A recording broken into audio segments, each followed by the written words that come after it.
दोस्तों नमस्कार, Z plus news में आपका स्वागत है।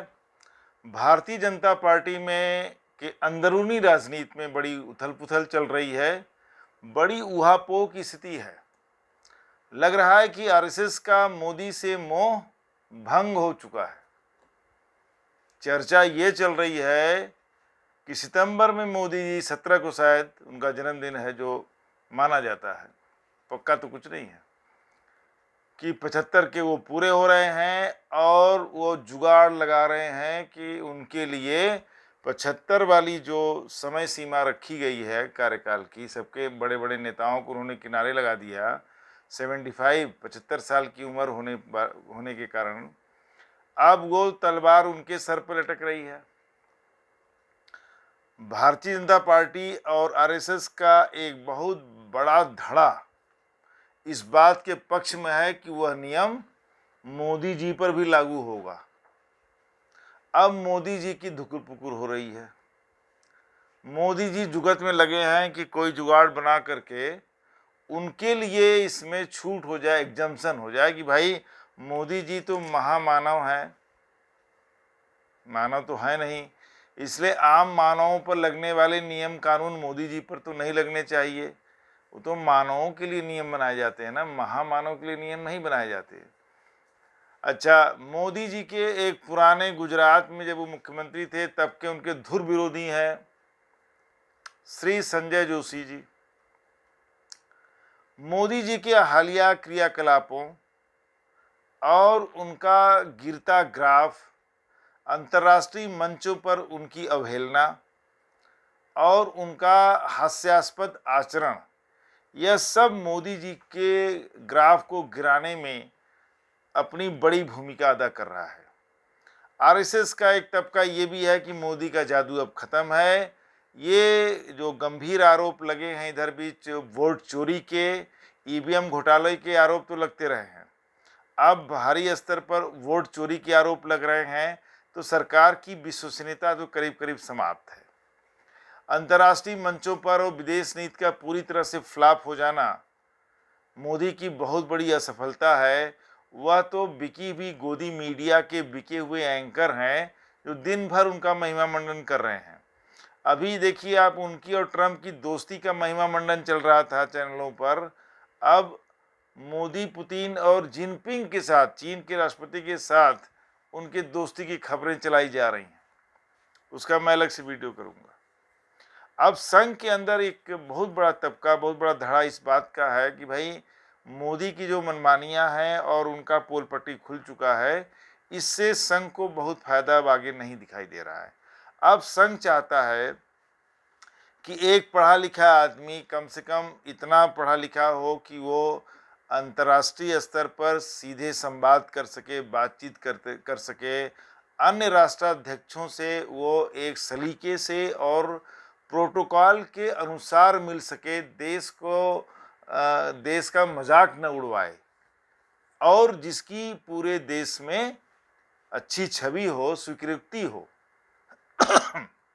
अब इसमें देखिए, नितिन गडकरी साहब का नाम बहुत तेजी से ऊपर चल रहा है कि मोदी को हटा करके नितिन गडकरी जी को अगर प्रधानमंत्री बनाया जाए तो उसके कई फायदे हैं।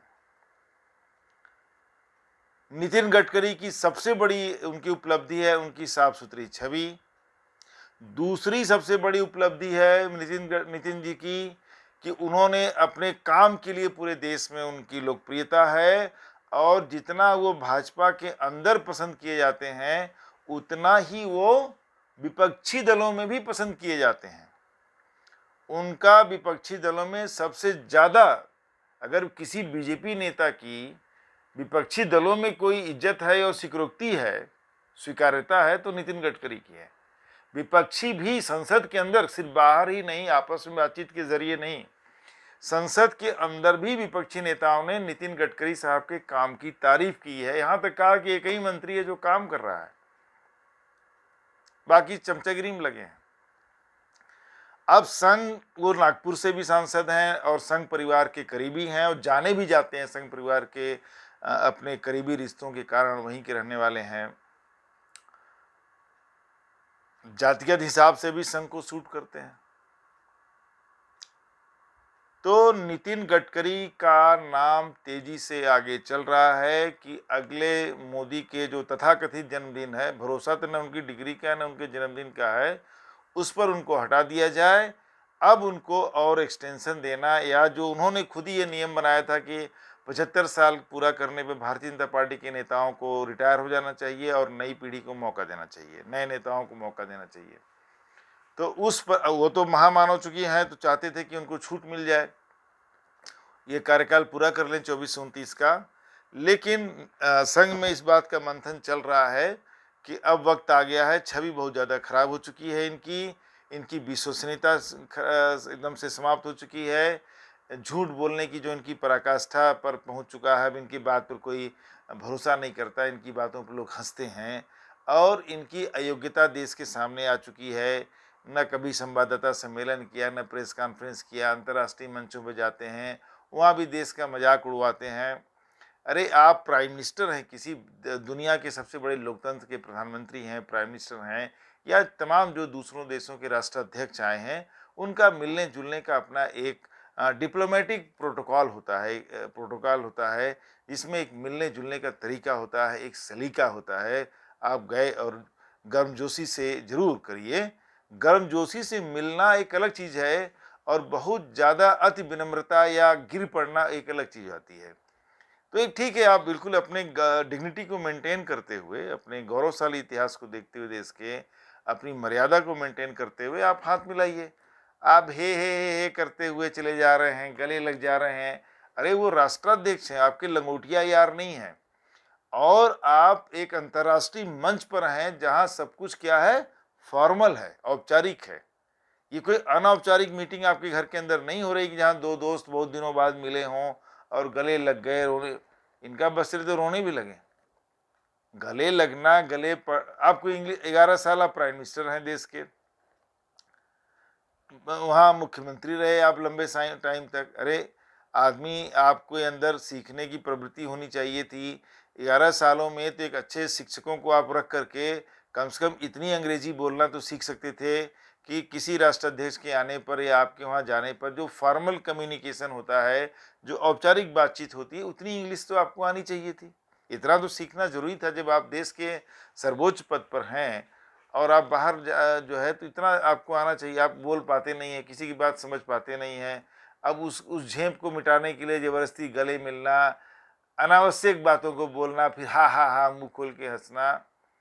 राष्ट्राध्यक्ष को गंभीर होना चाहिए, अधिक से अधिक मुस्कुराना, दांत तो दिखने नहीं चाहिए। और रेयर केस है कि हाँ सब हंस रहे हैं तो आप भी हंसिए। हंसी मजाक का भी अपना एक प्रोटोकॉल होता है, अपनी एक सीमा होती है। हर जगह आप हंस रहे हैं मुंह फाड़ करके, वो भी उचित बात नहीं है। खैर, बीजेपी के अंदर चल रहे उथल पुथल की खबर बाहर आ रही है और अब ये एक बड़ी संभावना बनती जा रही है कि सितंबर के महीने में 17 या 16 सितंबर है इनका डेट ऑफ बर्थ, तो उसमें डेट ऑफ बर्थ का तो क्या पता, तो जो औपचारिक है जिसको ये स्वीकार करते हैं, शायद अब इनको हटाने की बात चल रही है। और इसमें एक और बड़ा परिवर्तन होने वाला है। एक और परिवर्तन की बात ये हो रही है कि जो नड्डा साहब रबर स्टैंप बन के अमित शाह और मोदी के जो रबर स्टैंप हैं, वो बीजेपी के राष्ट्रीय अध्यक्ष हैं, उनको भी हटा करके एक ऐसे व्यक्ति को भाजपा का राष्ट्रीय अध्यक्ष बनाने की बात चल रही है जो मोदी का धुर विरोधी है, संजय जोशी।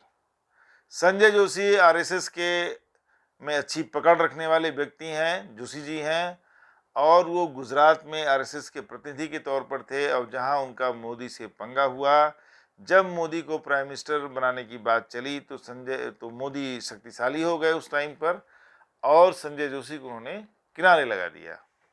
लेकिन अब संजय जोशी फिर से उभर रहे हैं और बात छन के आ रही है कि वो आरएसएस के द्वारा बीजेपी के अगले अध्यक्ष हो सकते हैं, या मतलब आरएसएस ये चाहता है कि मोदी और शाह का कोई रबर स्टैंप बीजेपी अध्यक्ष ना हो। तो अब संजय जोशी को बनाने की बात चल रही है। तो मोदी की आधी शक्ति तो वहीं खत्म हो गई अगर संजय जोशी बीजेपी के राष्ट्रीय अध्यक्ष बन गए। और नितिन गडकरी अगर प्रधानमंत्री बनते हैं, नितिन गडकरी की संभावना इसलिए है कि उनकी छवि अच्छी है, पढ़े लिखे हैं, काम करने के लिए जाने जाते हैं और विपक्षी दलों में भी उनकी अच्छी स्वीकार्यता है, रिस्पेक्ट है और वो उनका झगड़ा किसी से नहीं है। यहाँ तक कि वो तो जिनको भाजपा देखना भी नहीं चाहती, केजरीवाल से भी उनकी अच्छी बातचीत है। तो नितिन गडकरी देश के अगले प्राइम मिनिस्टर हो सकते हैं। इस देश को मोदी से शायद छुटकारा मिल जाए सितंबर के महीने में। मोदी की कुर्सी स्थिति डामाडोल है, उनकी कुर्सी हिल रही है और अब वो जो आभा थी वो समाप्त हो रही है। अब वो हंसी के पात्र बन चुके हैं, उनकी बात पर किसी को भरोसा नहीं है, लोग हंस रहे हैं उनकी बातों पर। वोट चोरी के माध्यम से अब तो देखा जा रहा है, कहा जा रहा है कि उन्होंने 2014 का ही एकमात्र ऐसा चुनाव है जिन्होंने एक्चुअली में जीता है वास्तव में। बाकी 2019 का चुनाव, 2024 का चुनाव सब मैनिपुलेटेड चुनाव था। उन्होंने ऐसे करके जीता, वैसे करके जीता, सारी बातें आ रही हैं। तो कम से कम कुछ हो नहीं हो, कितनी सच्चाई है, चुनाव आयोग तक की विश्वसनीयता समाप्त हो चुकी है और ऐसे में वो कोई कुछ भी कहे लेकिन भरोसा तो नहीं रह गया। तो मोदी साहब जा सकते हैं और नितिन गडकरी के प्राइम मिनिस्टर बनने के चांसेस बहुत ज़्यादा हो रहे हैं। और सबसे बड़ी बात है उनकी साफ सुथरी छवि, कम बोलना और कम से कम काबिलियत तो रखते हैं, इनसे तो ज़्यादा काबिल हैं। तो देखिए क्या होता है सितंबर के महीने में। मोदी जी की कुर्सी हिल रही है, यही खबर आ रही है। नमस्कार, धन्यवाद।